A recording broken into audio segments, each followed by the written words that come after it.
In this video, I will show you how to get a refund from Walmart online. It's a very quick and easy process, so make sure to follow along.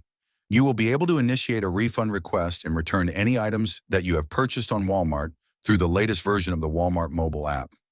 Open it up on any device and sign into the account where the order you want to refund was placed. Go over to the orders window. If you see any orders in there that you would like to get a refund for, tap on View Details. Depending on the type of order, you will have the option to start a return and consequently get a refund. Keep in mind that the start a return option is not available for every single order placed through Walmart. To check eligibility, tap the Start a Return button and you'll be able to get your refunds issued to your original payment method. If you do not see the Start a Return option, it may still be possible to get a refund, but you will need to do it outside of the mobile app. Go to the contact support page on Walmart's website or call their customer support.